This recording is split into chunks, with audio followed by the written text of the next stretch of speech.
Welkom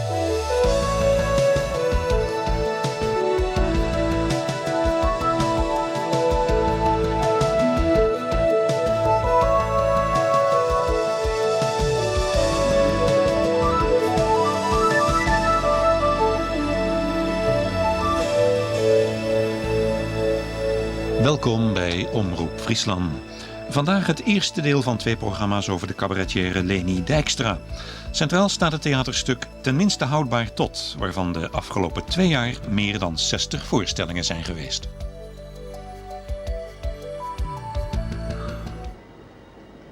De koudgaaselijke dag in de bediening is niet zo.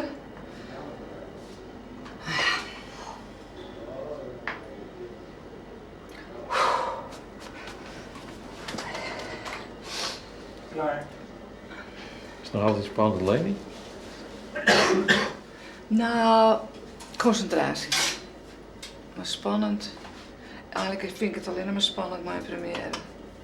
En letter, maar het is gewoon vertrouwen dat het goed gaat. Dat is het zelf. Ik door om de geen te leren. Ja?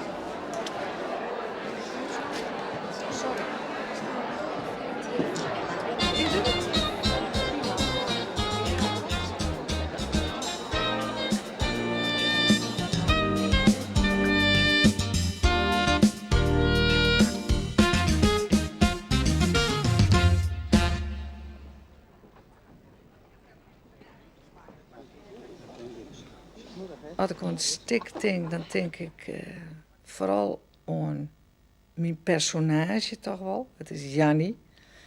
Dat is een volksvrouw, een herintredende vrouw die in een fabriek koekjes inpakt en die gewoon maar haar hele levenservaring stiert. En die een jonge collega naast haar krijt werd ze op haar manier commentaar op had in feite. Maar dat is niet het enige, want we spelen dus eigenlijk een stik in een stik. Want we stappen er ook heel tijd uit. We binnen eigenlijk aan het repeteren.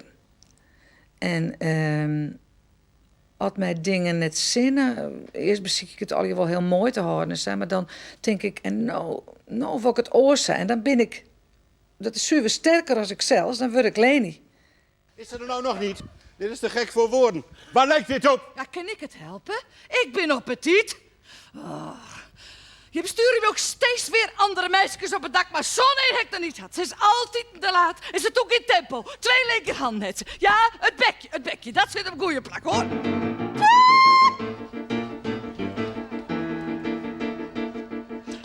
Oh jee, nou zul je het zien. Mijn sleutels kwijt, dat kan er nog wel bij. De hele lange nacht al wakker. Eerste tandje, oh wat zijn we blij. Ik wil die arme stakker niet verwijten, maar mijn sleutels zijn dus wel mooi pleiten. Mijn rol is de rol van Babette. Babette is de soappersonage in Tenminste houdbaar tot. Zij komt te werken in de koekjesfabriek, waar Jannie ook werkt. Zij is een hardwerkende carrièrevrouw. Alles moet snel, druk, ze is chaotisch. En zij is in die koekjesfabriek geplaatst omdat de boel eigenlijk gereorganiseerd moet worden. Dat gebeurt uiteindelijk ook. En dat is een hele spannende rol. En daartegenover staat Lianne. Dat is een uitvergroting van mezelf. Het gaat voornamelijk over de verschillen tussen Leni en mijzelf. Het generatieverschil, leeftijdsverschil, carrièreverschil. En het is echt die jonge blom tegenover het oud rot in het vak.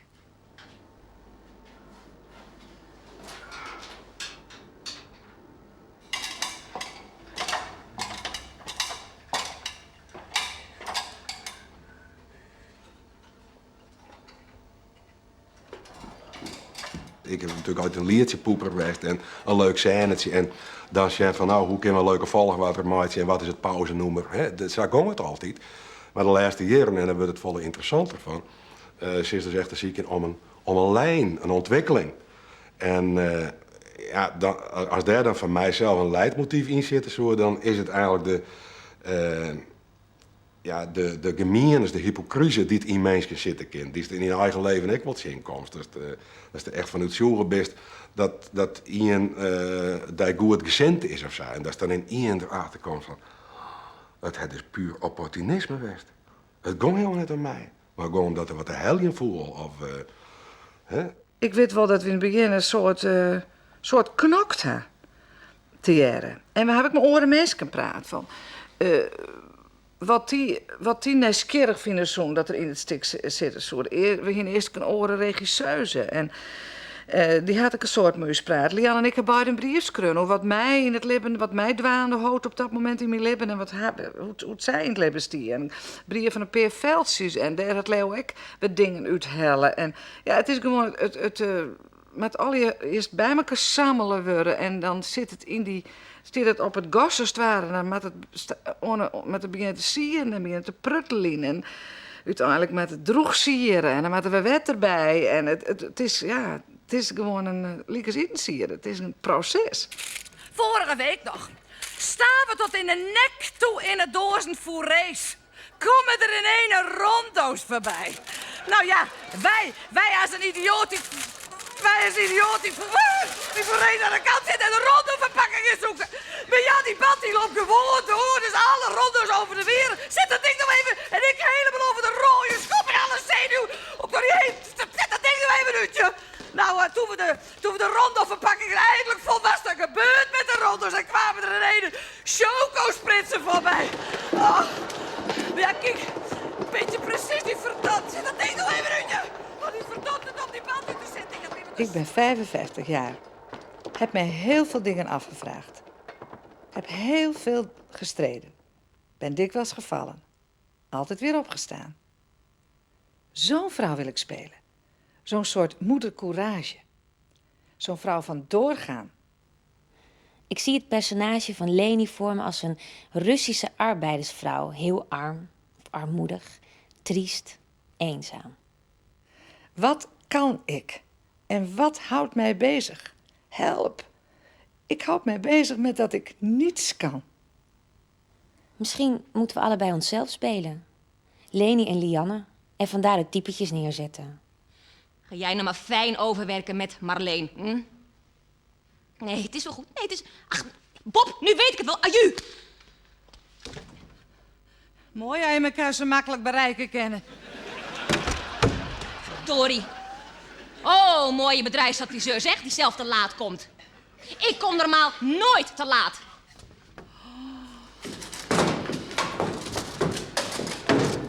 Lianne, alle keer nog dit handje repeteren en we spelen dan van, door zoals dat van, ik kom normaal zelf nooit te laat, hè? Dan denk ik alle keer, jongen, jij had dat nou eens eens. En zelfs is ze altijd te laat, alle repetities. Ja? Ja, dat is toch zelfs ik wel. Ja, maar ik hier net in de gaten dat het zo'n punt weer voor mij. Maar ja, ik moet ook al een keer uit Amsterdam komen. Er is iets meer een punt van, want nou is het Ik heel meer een assertief punt van? nee zijn. Dus juist dus een gedeelte van een soap. En opeens stapt Leni eruit en die soort van Sjen Lianne. Van ja, stop, daar heeft het nou over te let komen vanuit die rol. Maar ik vind dat stop de repetities ik te let komst. Dus dan wordt het van personages, gaat het naar privé. Laten we zeggen, Jannie wordt gewoon Leni. Ja. En dus juist dus ik even de twijfel van Lianne, die nog net weet dat zij uit de rol stapt. Dus dat is een stukje desoriëntatie en die desoriëntatie mooi het publiek ik wil hebben. In het begin zochten we wel van, dan maakt ze de jas aan en de jas uit. En dan zie ik dus nog naar theatrale middelen om dat helder te krijgen. Op een gegeven moment ben we dat ik afstapt van, nee, het hoeft net voortdurend helder. Meestal mooi, ik wil even zelf denken van, wat gebeurt er nou? Van, laat ze zelf maar eventjes nadenken en het invullen. En als het een tweede keer weg gebeurt, dan wordt het een structuur. En dan wordt het ik wel duidelijk hoe het zit. Adi, jou met zijn toon. Stemoefeningen. Ja. Ja, die rozen. Ja, die raben.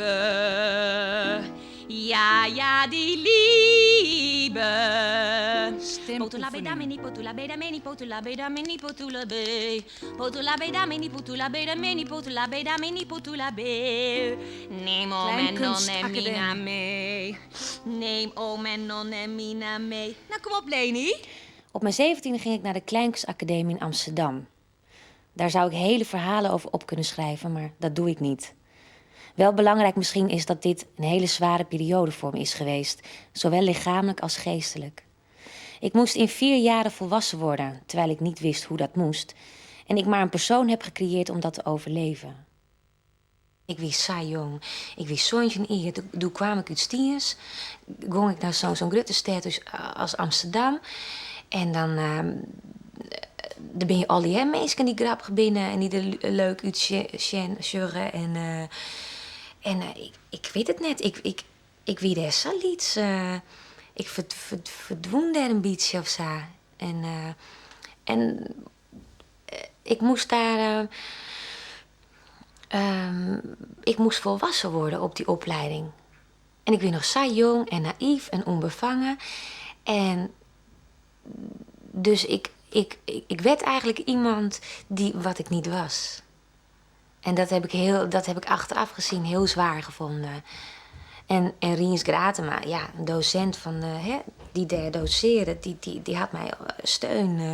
En mij altijd vertrouwd van, het komt wel goed uit met die. En dat is dan lekker, wist wel. Maar het is, zwier is het, ja. Zeker.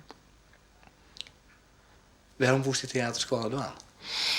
Omdat ik graag en jongen en spelen en douchen,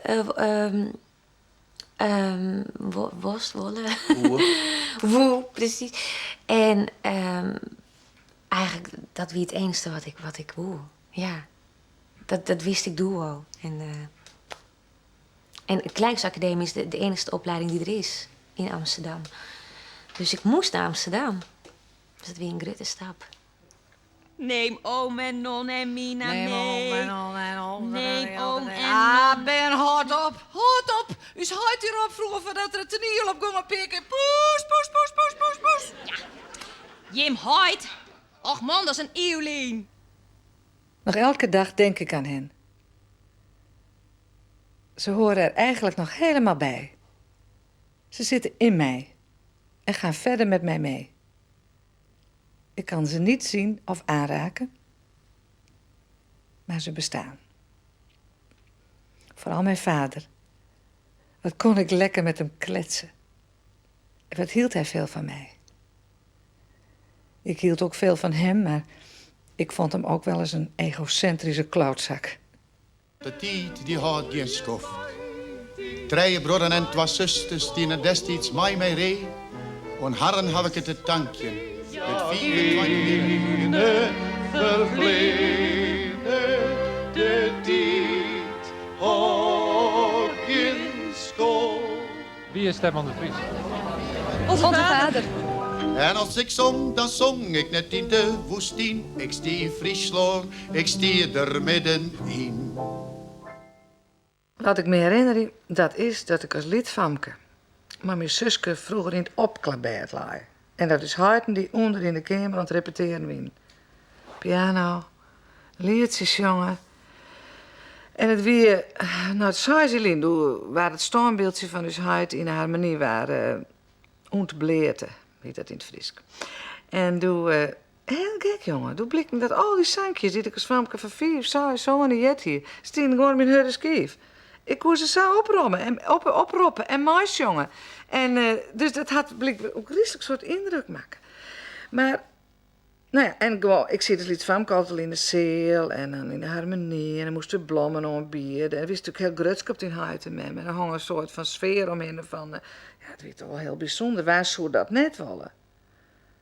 Maar tegelijk zie ik natuurlijk ook heel erg letterlijk in de keuken van het hele bedroken doel. En zie ik daar zoveel dingen dat ik dacht van, nee, het hoeft van mij niet. Het slimste wat ik vond is weer dat ze altijd alleen leert. Dat er altijd een oppas wie en altijd, ja. Dus ik dacht, nee, dat zou met mijn lippen er net uitzien. En gek genoeg is het eigenlijk wel wat zijn bad, hè? Ah, mijn spier! Ja, het is wier. Maar dood als dit 40 hier. Doe is die lessen. En dood dien successen. Bij Tedman, dat is wier. Nee, net wier. Dat is wier. Nee, net wier. Nou, in wier. En wel meer. Waskemeer. Volle meer. Zuurweer. Uiteraard. Internaat. Internaat. Zielig. Wat is in de schuur, bij kinders wees, weet was in mijn leven, mijn leefde in het herte. Nou, is uit Mandy woonden ze altijd dat wij gewoon... We moesten altijd leren en we moesten dus best doen. En we moesten het bereiken in de maatschappij. En net skobben de bank. En net altijd maar weer afwachten hoe de recensies winnen. En dat er al werk kwam. En had het weer 1 keer een minder recensie kregen. En toen, ik weet niet, weer gewoon zo'n drama bij ons tussen. Wie ik 8 hier. En toen zeiden ze van... nou ja, we zullen de ballen nog wel verdienen, maar het beleg net. Nooit vier. Wat krijg je nou? Dus had trouwens nooit meer succes, anders mooi dat stik.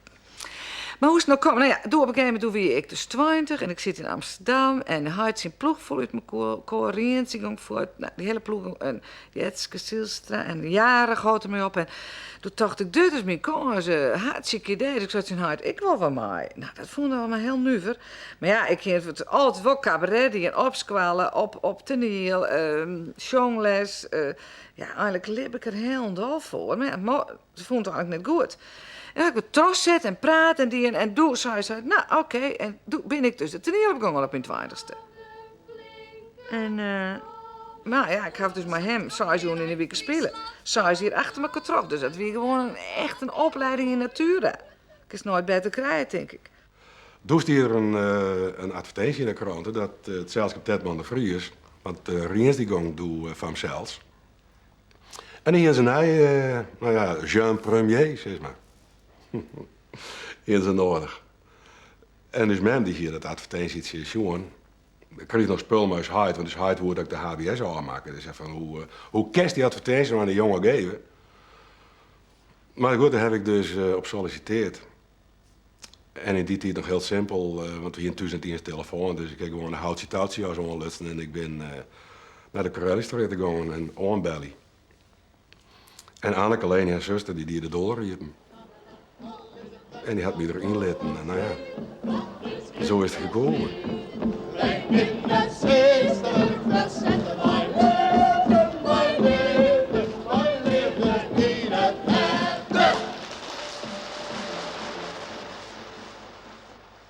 Eigenlijk houden ze van mij omdat ze van mijn huid houden. Nou, dat is net een fijn, dat is toch net een fijn gevoel. Want er was elk mens wel gewoon, ja, goed of net goed vonden we om wat er zelfs is. En net omdat zijn huid is. Dus het had aan de ene kant, vond ik het eigenlijk, had ik me soms in tijden wel meer in huis huid nog aanzet als het eigenlijk nedig weer. Omdat ik dacht, ja, verdomme, ik ben dus huid net. Ik ben mezelf. Maar gaandeweg, zeker doet het net met libben, is dat wat kantelen. Ik ben nou eigenlijk, ik wie altijd al griezelig grutskoppen. Maar ik ben nou eigenlijk, ja, ik vind het nou eigenlijk juist wel heel mooi dat ik een dochter van hem ben. En ik kan me er nou helemaal net meer lelijk om uitzien dat, papa, dat hele oude publiek van ons huid, dat is er net meer. Dus die weten dat ik volle minder. Dus het is gewoon heel erg veroren. Ik heb het gevoel dat ik eigenlijk wel heel erg mezelf ben. Ja. Werken is voor mij therapie. Hoe drukker ik het heb, hoe meer ik kan. Ik krijg zelfrespect. Wat ook kan, is dat ik als buitenstaander Amsterdam op Friesland afgeef. Ik vind ze maar een achtergebleven provincietje. Correct. En wij hadden in Friesland net stilstaan. En nou staan wij echt stil. In een file. Sneuvelen jullie erin staan. Maar ik ben altijd hartstikke grutschat. Ik het jaar op radio. Knooppunt Oude Rijn 8 kilometer. Ring Amsterdam 10 kilometer. Heerenveen Jouren 3 kilometer. Oh man, dan groei ik wel 1 kilometer. Ja. Dus zij is dit een wol, maar het is natuurlijk kolder. Hoe is dat kolder? Wat moest nou dan? Friesland zeker als een reservaat. Maar een heel miljoen achterbleune boeren die de treien Canadese auto's passen. Ach, wat flauw, Leni. Nee, dat bedoel ik dus net. Maar ik zit nou in Amsterdam, hè? Oh, en dan valt het echt op hoe mooi Friesland is. Ja, met al die fantastische romte, hè? En al die stilte. Prima, Friesland als stiltecentrum van Europa. Prima. Och nee, dat is net. Maar Friesland is toch zo'n fantastisch toeristisch product. Friesland is toch een fantastisch toeristisch product. Yes, toen hoe zelf was toch zo'n toeristisch product. Nou, dat is toch sexa. Och man, wat hebben we hier al hier net, hè? De eilanden en de marren. Ah, ja, ik snap het. Boek een dagtocht per luxe touringcar naar het wereldberoemde bruggetje van Bethlehem. Ja, of onderneem uw eigen Elfstedentocht. Hè? Wandelend, of fietsend, of op skilers, of met paard en wagen. Met de autopet, met de kinderwagen, met de stofzuiger. Of doe de tochten op uw eigen houtje. Correct. En nou ben we er. Want dat had mijn heid dus dien. De Alverstedentocht op zijn eigen houtjes. Nooit gedacht en toch gehaald. Oer is, zat het jet? Ach man, het is toch zo'n regenruchte ramp. Haal u Elfsteden kruisje met ons volledig verzorgd arrangement. Nou, rampentoerisme vind ik het. Rampentoerisme. Och man, dat is toch heel wat oors. Ah ja, dat weet ik echt wel, je. Maar ik ging gewoon spontaan om mijn nek had ik het begrip toeristisch product hier. En hele dollars een keer wat dat is nevens het Frieske VVV. Maar chicken en tjebben op een heer wijn door de lege midden. En mijn verder en voekje op survival door de kroede tu van Sonnema. Ja, nee.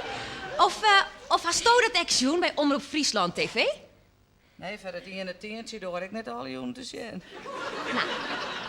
Kies nou heerlijk een weekend of een midweek bijkomen in de herberg bij ome Lammert en tante Klaasje in Warkum. Ja. Oh, lekker sliepen in de bedstee. Of lekker douchen onder de gieter. Lekker poepen boven de sleer. Ja! Oh, lekker man. Nou, dan heb ik toch wel een leuk idee voor oom Lammert en tante Klaasje. We maken al die Hollanders met wij een koesdoek maaien in de bedstee. Een koesdoek? Wat is dat? Een koesdoek? Ja? Ja, wat is dat? Een koesdoek? Een koes, ja, het roekt een beetje. Het is een beetje smerig en dan is het net wasje. Nou ja, de rekkerste van ieder soes in elk geval. Die Hollanders dus een koesdoek maaien in de bedstee. Die het eerst onder de zwitterige oksel van Beppe toch heel is. Oh, godverdamme, Leni, wat goor. Wat? Ja, wat goor. Goor, dat is net goor. Dat is wetenschappelijk onderzocht. Wij mensen krijgen fleurig zin van Beppes lichaamsgeur. Ja, dat is onbewuste associatie. Nou, daar leeuw ik wel in. Ja, dat ken ik. Dat ha ik zelfs begelijks maar de lucht van vastgebakte koekjes. Oh, daar moest er zeker een stikspiel in een koekjefabriek. En wat voor associatie hast u dan? Als ik koekjes roek? Ja. Oh, dan roek ik de eigenbakte koekjes van ons Beppe. En dan ben ik weer te uit van Hoesje bij ons Paken en Beppe op Vlieland. En dan ben ik weer het famke, dat wattert mij mijn broertje in het heksenbos. En lees ik in een duimpansje.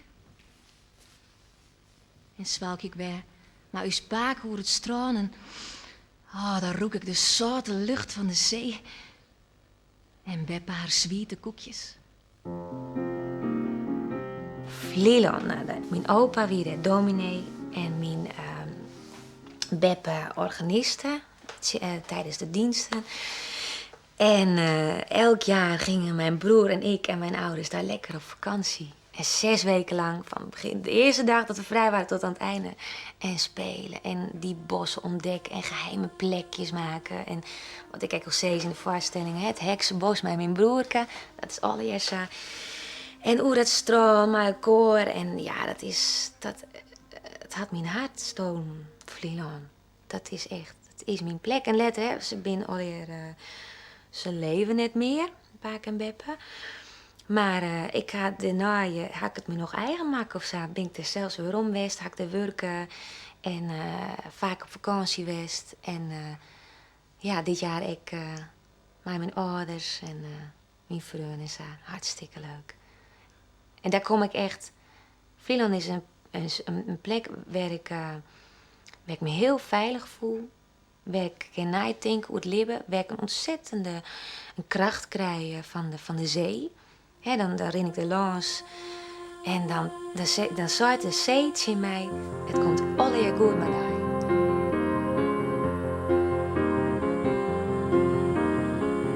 Laatste dag wie ik gewoon bij onderwijs. Even gauw nog naar Super de Boer in de Van Wouw. Om een pizza en om kottevoer. En daar kom ik voorbij, een warme bakkerij. En wat? Midden in Amsterdam, wiek van het ene op het oormoment. Samenwer, dat lietse famke.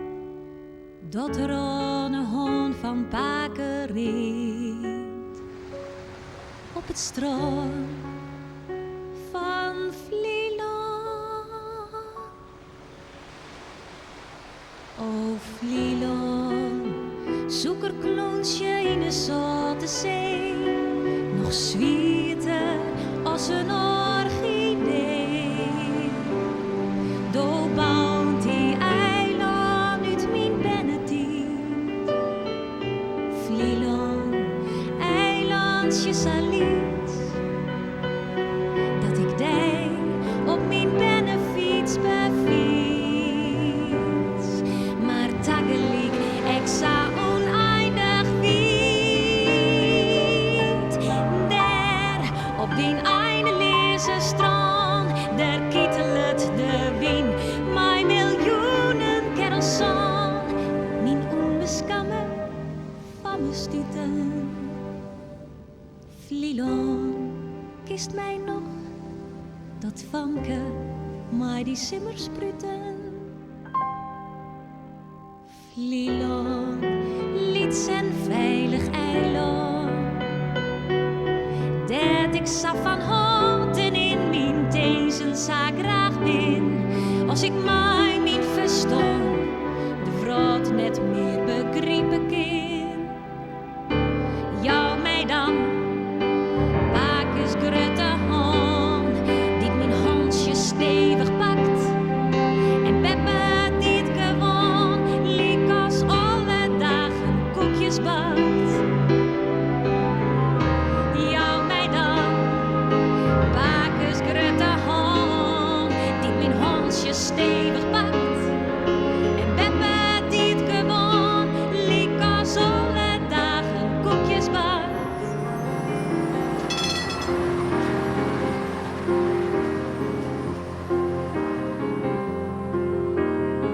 Hoe kom ik nou zo geks aan nu weer in een kop? Ben ik samen maar 20 jaar bek en 150 kilometer verderop. De werkelijkheid vervlucht in Beppes koekjeslucht en wam! Midden in Amsterdam, ik nog krekt het piepje van een rem. Ik zag wat, de kranten hellen. Vrouw loopt in gedachten onder tram. Op het strand van Vlieland.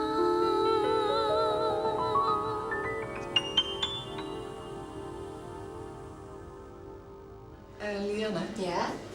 Zuster, nou wat nu weer zo mij om in, ja het is al eerlijk, om in de hoed. Dat is juist met wat glim ik glim wel wat hier. Nee, het is hartstikke goed. Ja? Ja, het is mooi gedekt en niet uit... Net te bot? Nee, niet te veel. Het is mooi zacht. En de pest is dat ik zo zwet, hè. Ik begin zo te zweten. Ja, nou ja, dat hoort erbij. Vroeger kon ik niet zweten. Gewoon, oké. En nou maak ik vol zweten. Expeditieafdeling met Jerry Kooistra. Ja, Leni. Dat ding dat doet het net. Nee. Oh, maar ze meest wel even uitklappen en het knopje indrukken. Hoe moet dat dan? Hé, wist je dat echt niet? Oh, nee, ik ben technisch onbenul. Ik snap niks van al die nieuwe apparatuur. Nou, daar hoest je niet net voor te schamen, Jet. Dat gaan alle oude meisken. Dank u wel. Nee, sorry, ik bedoel net als Nee. Ik ben oer de datum, dat is wel duidelijk. Nou, sorry. Ik hoef verdorie wel binnenwijzen maar een sticker op een kop. Tenminste houdbaar tot 13 juni 1994. Ach, onzin, Leni, hoort eens op Ja, met die ik ben al dik 6 hier hoe de datum. Als je 50 wordt, ben je van hier op oren over de datum. Bullshit. Ik mat onder anti-rimpelcrème Revital Plus. Ik mat onder Tena Lady, want ik lek in een.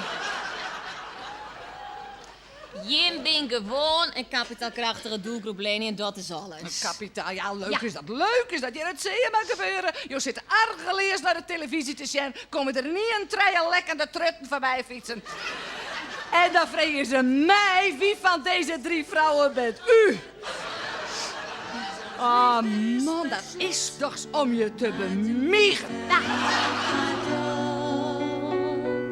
Zelfs liefde is per slot, maar tenminste houdbaar tot. Zelfs liefde is per slot, maar tenminste houdbaar.